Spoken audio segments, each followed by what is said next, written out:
Hola a todos, soy Cristian Pujols. Hoy les voy a contar un poco la historia de cómo fue salir de Venezuela, mi viaje como inmigrante y cómo fue llegar a los Estados Unidos.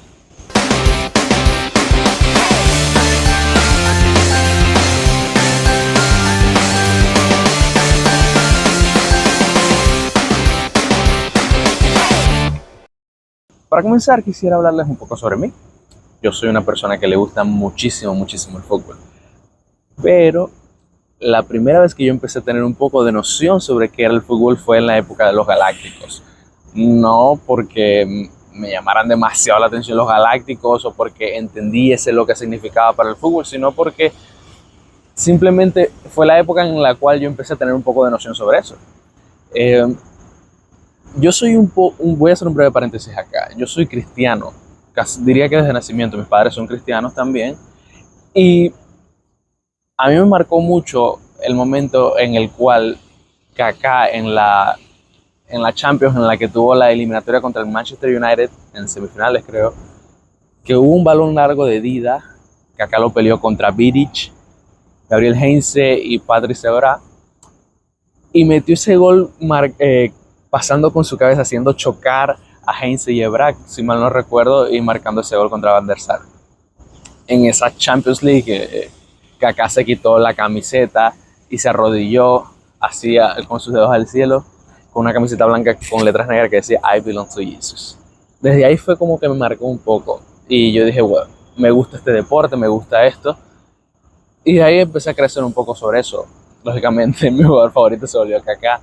Me gustó mucho el Milan, y luego cuando pasó el Real Madrid, mi idilio simplemente fue con el Real Madrid y con el Milan, esos dos equipos.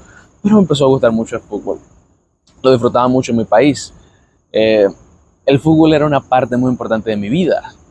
El pequeño problema es que, o bueno, el detalle, no lo digamos problema, es que mi vida estaba temporalmente ubicada en Venezuela. Eh, no que haya demasiado problema con eso, pero Venezuela tenía, por ese entonces, y todavía la tiene al momento de grabar este video, un problema político muy grande, lo cual causaba o generaba demasiados conflictos y demasiados inconvenientes a la hora de vivir en muchas cosas. Por lo cual yo sabía o yo sentía la necesidad de salir de mi país. No quería hacerlo, pero era algo que yo era como que sentía que para vivir y para lograr algo, para aspirar a algo, yo sentía que tenía que salir. Pero intenté no hacerlo. Yo de hecho estudié ingeniería, soy graduado de ingeniero de mantenimiento mecánico. Estudié durante 4 años inglés, hice una maestría. Tampoco es que, bueno, no voy a hablar sobre eso porque no es el punto del video. Pasé mucho tiempo preparándome y intentando hacer algo. De hecho, trabajé en una empresa llamada Solmico durante casi 2 años, tratando de ejercer mi camino de la ingeniería, pero no era algo que me llenara, no era algo que me gustaba, y no era algo que yo hacía que me llamase la atención. Lo que me gustaba era el fútbol.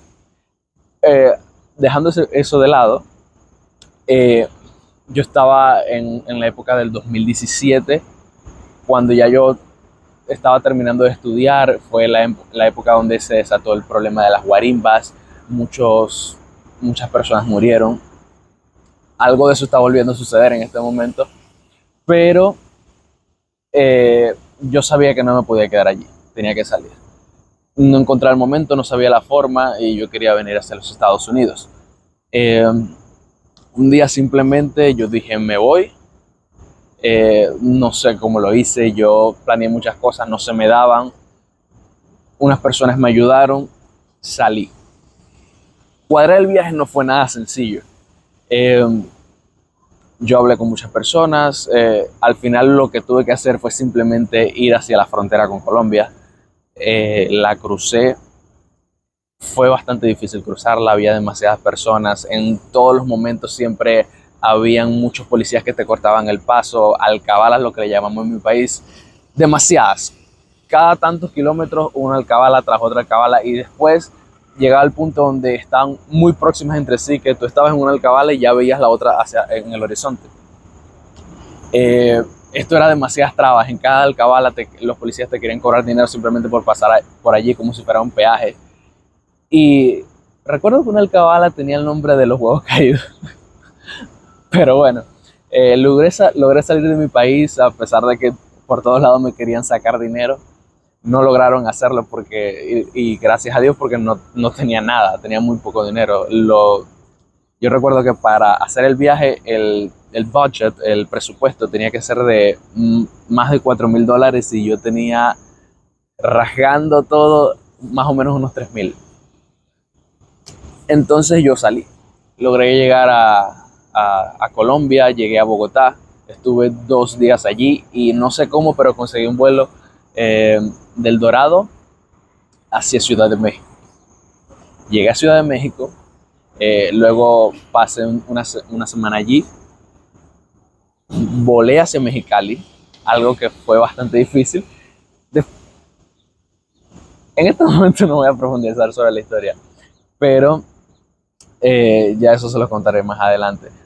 Pero crucé por el desierto caminando de noche. Si el desierto de noche es frío, cuando tú no estás preparado para llevar el frío, es simplemente impresionante. Yo lo que tenía puesto me lo puse todo encima. Me puse unos shorts, me puse 2 shorts, me puse lo que llamamos en Venezuela un mono, como un pantalón de entrenamiento bastante grueso. Me puse 2 de esos y me puse un pantalón arriba. Yo estaba totalmente cubierto y no me hacían nada. En la parte de arriba tenía 2 suéteres en manga larga y tenía 2 camisas por dentro y una franelilla.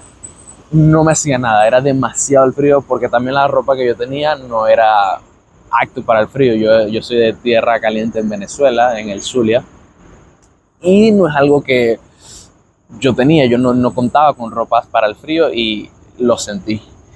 Lo más difícil de caminar en la noche por el desierto es que sientes la arena que te entra en los pies, pero la arena, o sea, tú no sientes que es arena, sientes literalmente que estás caminando por agua congelada. O sea, sientes que te está entrando como agua congelada de los pies. Y así caminando durante mucho tiempo.